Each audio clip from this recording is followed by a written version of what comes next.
Okay.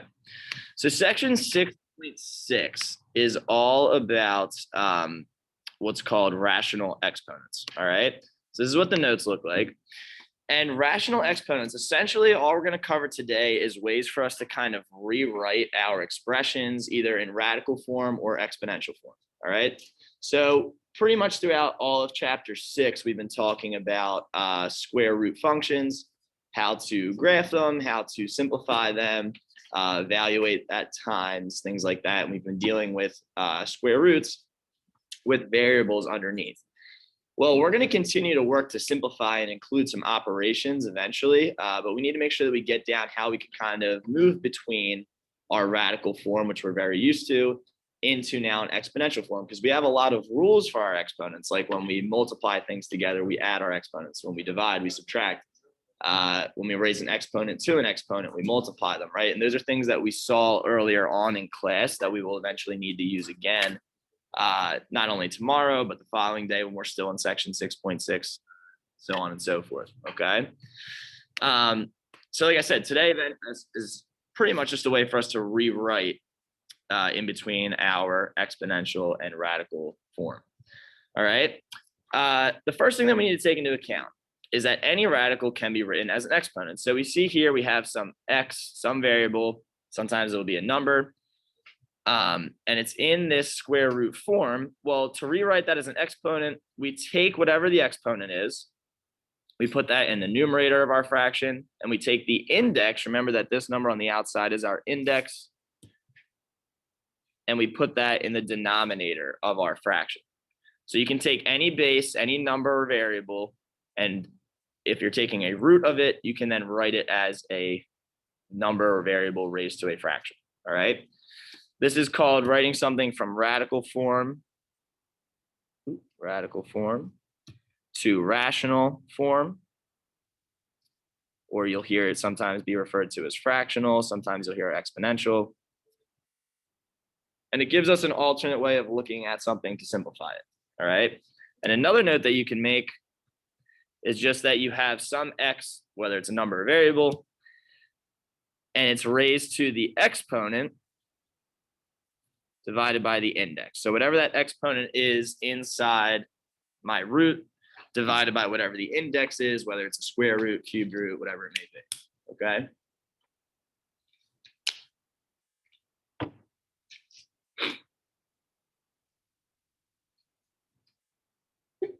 Bless you. Are there any questions about that idea? Yeah, Mr. Stackhouse. Yeah. Say if there's like that x had like an exponent of like 3, would you just put the number under the 3? So you would do 3 over whatever that index is. And we're going to get to examples like that later on. So that's a good question. But for now, we don't have to worry about that right this second, but we will see examples like that. But you're absolutely right. So whatever that exponent is will go in the numerator of my fraction. Okay. So let's take a look at a couple of basic examples, right? We want to change the following to rational form. All right. So I have the square root of x. My question to you is technically, what is the power that's above that x? 1, right? And you see that for each of these examples, what's my power? 1. It's just that variable raised to the first power.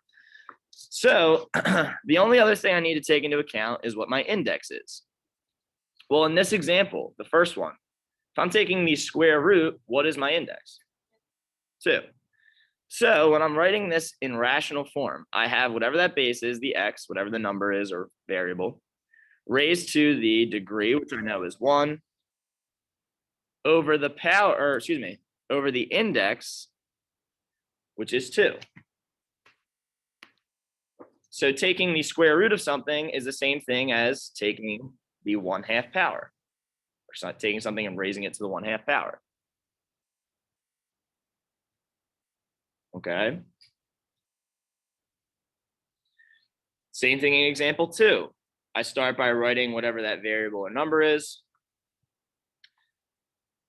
Like we said, the degree here, although it's not written, is 1, right? It's x to the first power. I write it as 1 over whatever the index is, which is 3.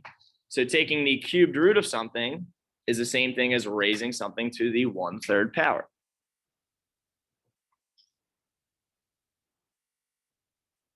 Are there any questions about that idea? So then what do you think the answer is for number 3? What's the same thing as taking the 4th root? X to the 1/4 power. 5th root, x to the 1/5 power. Right. Just taking that degree, dividing it by whatever the index is, but you're keeping that same base, whether it's a variable or a number. And we'll see examples of both as we move forward. Excuse me. Any questions so far?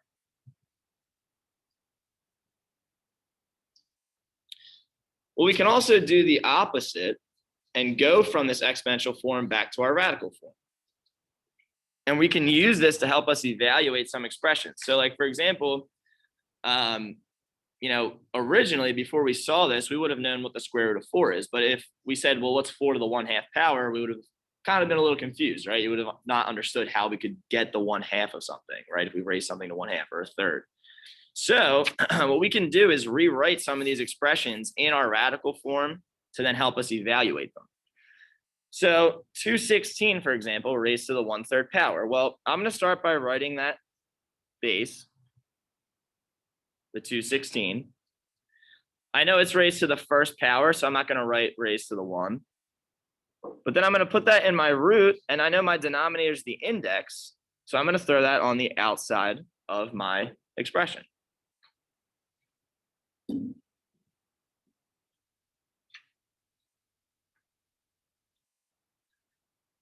So just like we saw above, taking the 1/3 power of something is the same thing as taking the 3rd root. And my question for you is, and you can use a calculator to do this or any kind of resource. Does anybody know what the 3rd root of 216 would be? 6. Good. Really good. If you can use a calculator, do that. That's fine with me. For your homework tonight, it's really just a matter of rewriting. There's not a whole lot of simplifying. But moving forward, we will see problems like this as well, where we kind of have to do multiple steps.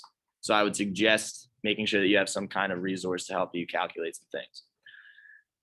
6 is the answer here because 6 times 6 is 36 times an additional 6 gives me the 216. So 216 raised to the 1/3 power is 6. We can do the same thing in example 2. Rewrite it in radical form first and then progress from there. So 7 to the 1/2 power, that's 7 to the 1st power. And then I'm taking the 2nd root of that, or the square root, multiplied by the same thing, right?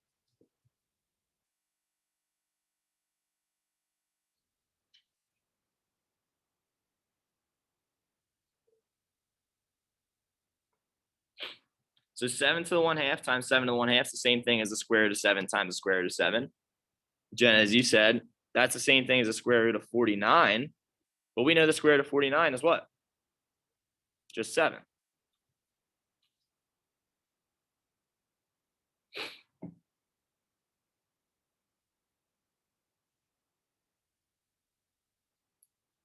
there any questions so far?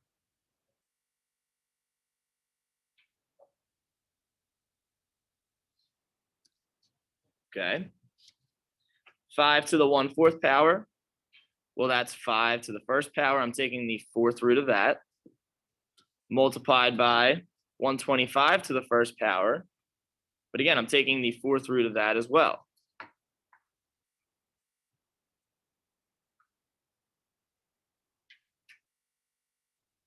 Well, just like our last example, that's the same thing as taking the 4th root of 625, because 125 times 5 is 625.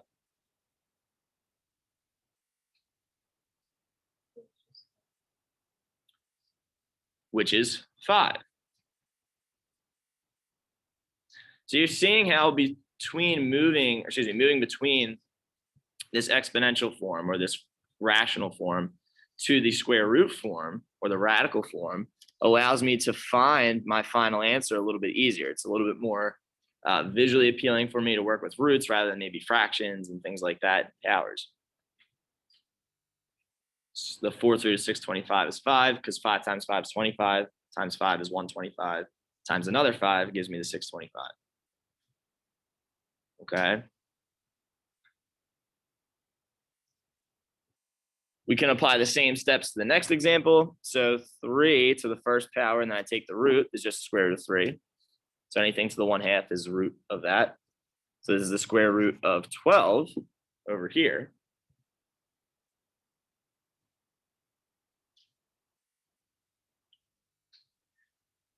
And given what we did in this last example, the square root of 3 times the square root of 12, well, that's the square root of what number? It's 3 times 12. 36. And the square root of 36, we all know, is 6.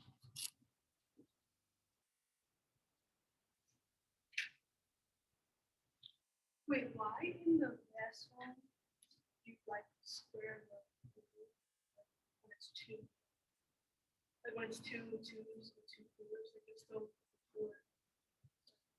Like you put the 4 on the outside here. Yeah.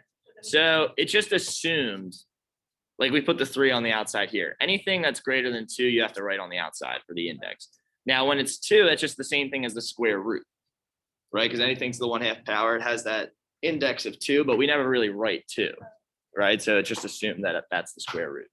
Good question. Now I'm sure other people have that same idea. Any other questions about what we've done so far?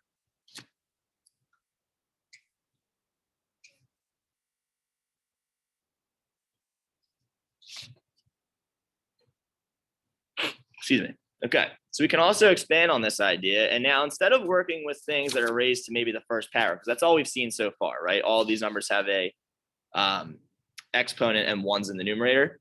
We can apply it to other fractions. So instead of taking just the 1/2, maybe we're taking the 3/2 power. We're raising something to the 3/4, 5/2, right? Whatever it may be. So kind of just to sum up that idea, we still do the same thing, right? The numerator tells us what the power or the exponent is. And the denominator tells us what the radical or the index is, right? Regardless of the fraction, we can still write things either in radical form or exponential form, just based off of this idea.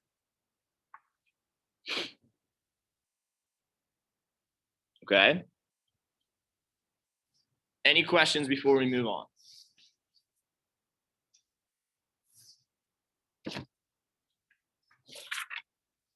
Okay. Radical and rational, or you'll hear me say like exponential. Some. Power, exponent, radical. Oh, I'm sorry. Index.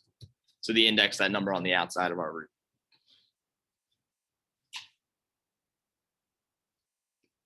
Okay. So we're going to go through some examples now where we're dealing with some different fractions. The same steps really apply as what we've seen so far. And we're going to change from something that's in exponential to radical form and vice versa. Okay. So example 1. I have x raised to the 3/4 power. Okay. I'm going to start by writing my base. And your base could be a variable. It could be a number, whatever it is. I'm going to start by writing that. And I'm trying to put it in radical form. All right. So it might help to write in the radical, right?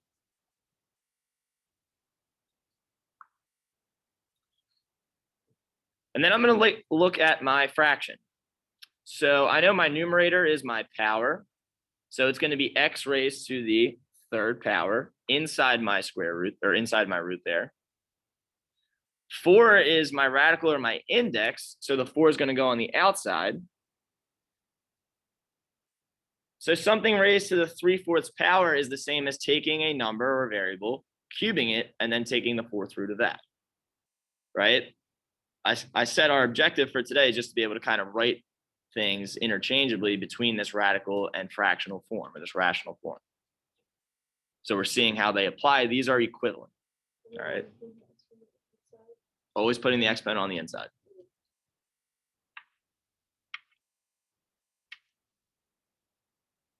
Example 2, notice that this example, I have 3 to the 2.5. Well, I would want to change that to a fraction first, right? Do you have a question or you just? Okay. So 2.5 is a fraction. Does anybody know 2.5 is a fraction? 5/2. So 3 to the 2.5 is the same thing as 3 to the 5/2.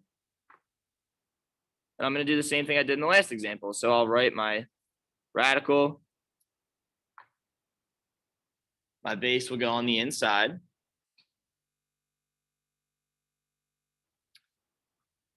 My numerator is my power, right? So this is 3 to the 5th power. And my index is 2, so I'm taking the square root. I can really just leave my answer as is, right? I don't have to worry about putting the 2 on the outside. Whenever it's not written there, we assume that it's the second, or we're taking the square root of it, right? Any questions there?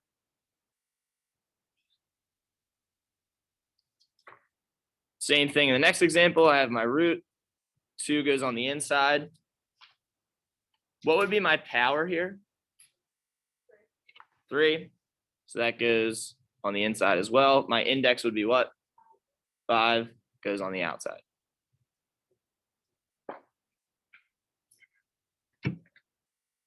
Okay. The last one, b to the 1/2. So I have my radical, I have b. Well, my power is 1, so I'll put the 1 there, right? Or I don't have to necessarily write that in. And my index is 2. Again, I don't have to write that in either. So this is just the square root of b.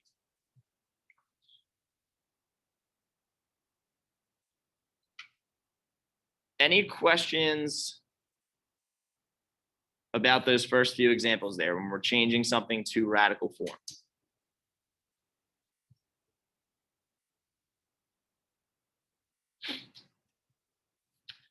Okay. Now we want to do the opposite. So we want to change something to rational or fractional form. I'm going to start the same way I did before. I'm going to write out my base. So whether it's a variable or a number. And I'm going to ask myself the same question. So what's my degree? That'll be in my numerator of my fraction. What's my index? That'll be in my denominator. So y, if I'm taking the, raising that to the power of 7 and taking the 4th root, well, that's the same thing as y to the 7/4. Your power is in your numerator. Your index is in your denominator.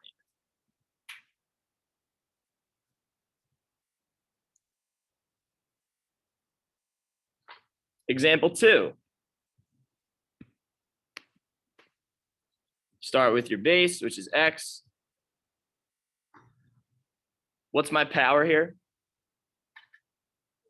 4. What's my index? 3. So I'll write 4/3. So every now and again, it'll be written that way. It's the same thing. So the note that we talked about here is it works the same way. It's just kind of like an order operations type situation, but it still works the same with our fractions.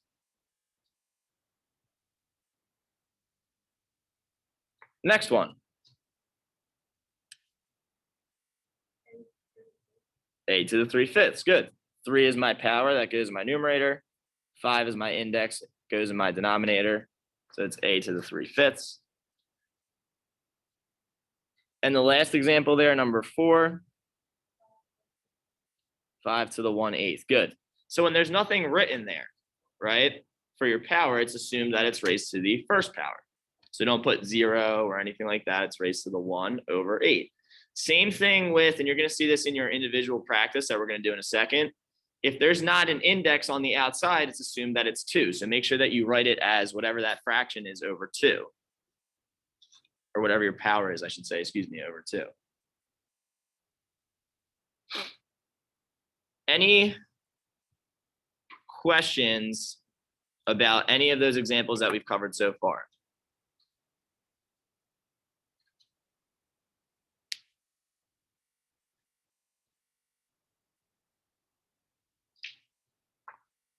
Okay.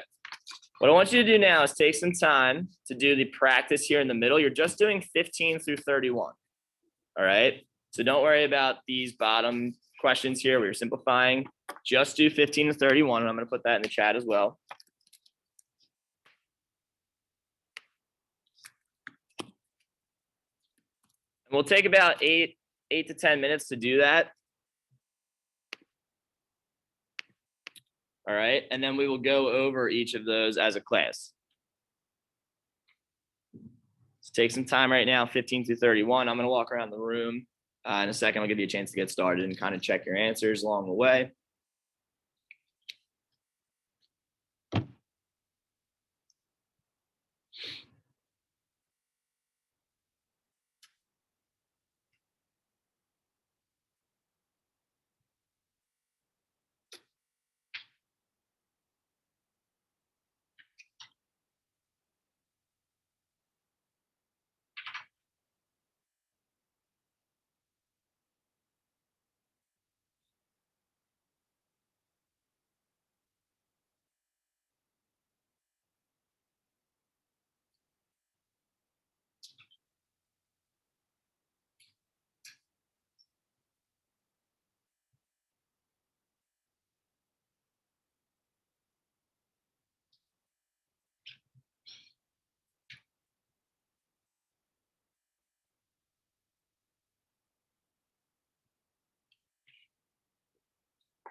One thing to keep in mind, ladies and gentlemen, if you can simplify your fractions, like especially, for example, in 29, that's 4 over 2, but what's 4 over 2 as a fraction? Just 2, right?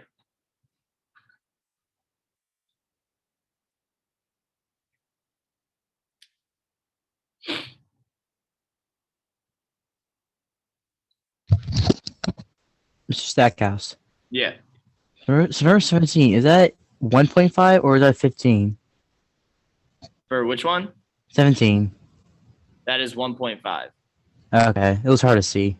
That's all right.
All right, let's take another minute or two to kind of just wrap up our answers here.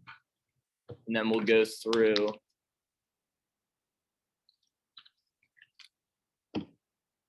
each example.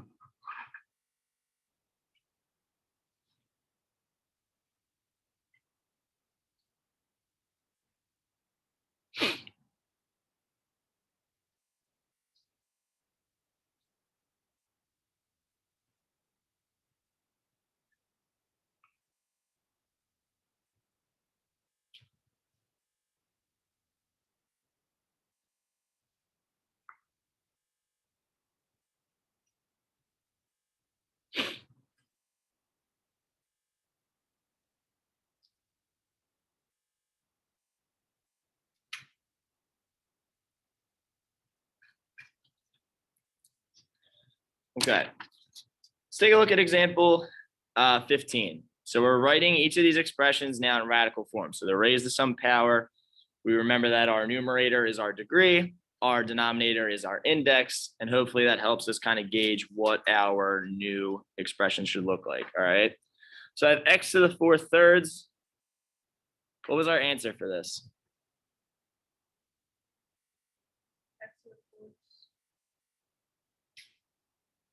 So I'm sorry. Yeah. So x to the 4th and then the cubed root, right? That's all right. Yeah. Because square roots technically if there's nothing written there.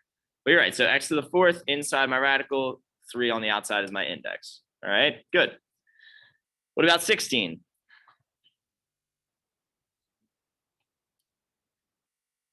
Cubed root of 2y.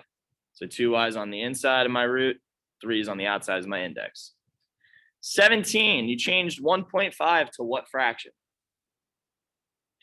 3/2, right? Make sure that whenever you have a decimal that you do that. You change the decimal to a fraction. A to the 3/2. Well, how would I write that in radical form? Right, so a cubed and then the square root of that, right? And when I'm writing my answer, I don't need to write the 2 on the outside as my index. It's just implied that that is the square root, all right? Next one, 18.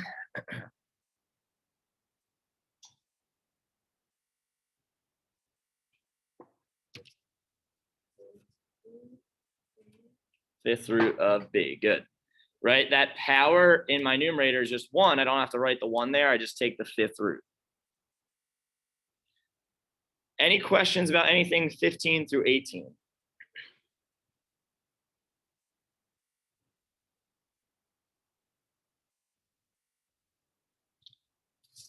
Okay. 19, I have z to the 2/3 power. What did I get for my answer there?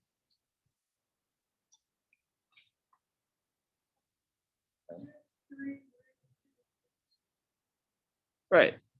Cubed root of z squared. So 3 on the outside is my index, z squared. What about 20? What was my answer for 20? The 4th root of AB. Good. Again, that power of 1, and I don't have to write anything in. It's the entire quantity AB. So let's be good about that too, that we're including all of the, in 16 we had 2y, and 20 I have AB. We're including all of that inside my square root, or in my 4th root here. 21, what'd you change 2.5 to from a decimal to what fraction? Is that 5/2?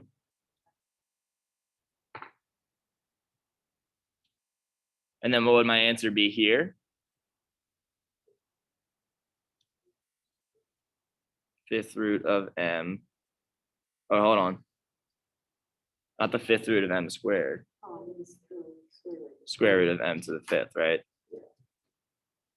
So nothing written on the outside. My index is 2. I know it's implied that's the square root. It's m to the 5th. What about the next example?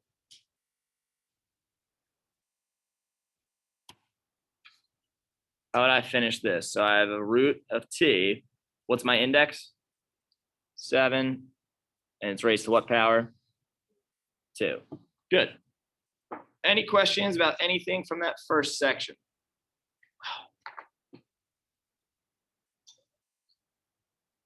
Everybody good? All right, let's take a look at the next one. So now I'm writing everything in exponential form. So I have x cubed, and I'm taking the square root of that. Well, I know that's going to be x raised to what power? So that's how I'll probably go through and answer each of these. So I'll say what the base is. You tell me what the power is.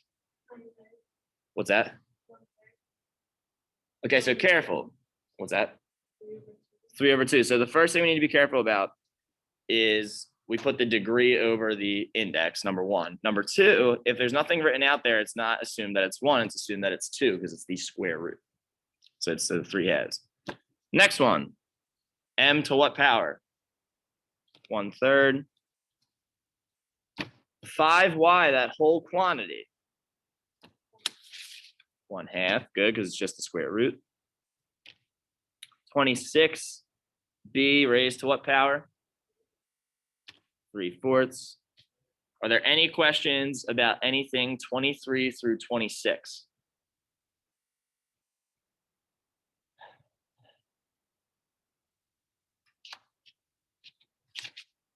Okay. 27, I have -6 raised to what power? 1/2. 29, I have 6a raised to what power? 2. Good.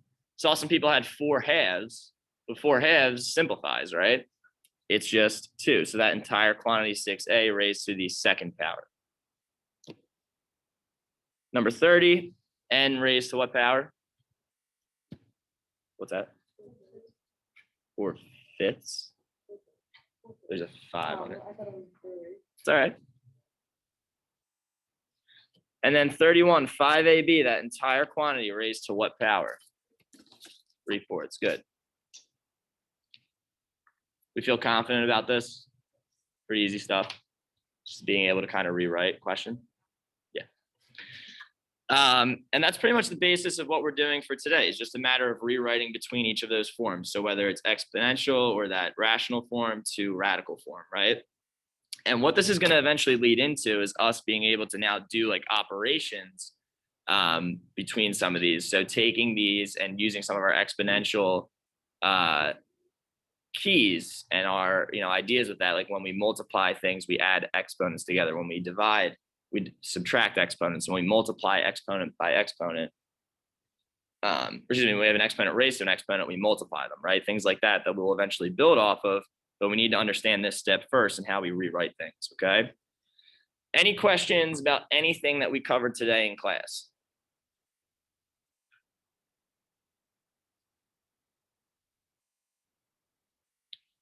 Okay. So for homework tonight, you're on page 426 doing 17 through 23 odd. It's only 4 problems. You probably have enough time right now to get this done. You're just going through, you have 2 problems where you're writing something from exponential to radical, and then one where you're writing from radical to exponential. I will say this, number 19, there's one step that you have to do involving your exponential, rules. I have x to the third raised to the 3/2. Well, I have to multiply those exponents together, right? It gives me x to the 9/2. Then I can go and put that in radical form. So it was a little bit of a challenge, but a lot of people asked questions about it. So I wanted to make sure I gave you that up front, okay? Yeah, it's fine. Just so long as you take a picture of it and turn it in, that's fine. So 17 through 23 odd on page 426. Make sure that you get that done tonight. In fact, you can, like I said, you can probably get it done right now and submit that. When you come in tomorrow, we're going to finish, or actually we're going to do day 2 of the 6-6 notes. We're just kind of building on top of this, like I said, with some of our exponential rules. And then we'll kind of be in this section doing a little bit more practice on Monday as well. So that's kind of the game plan for the next few days. Any questions about the assignment for tonight or the outline of what's going on for the rest of the week?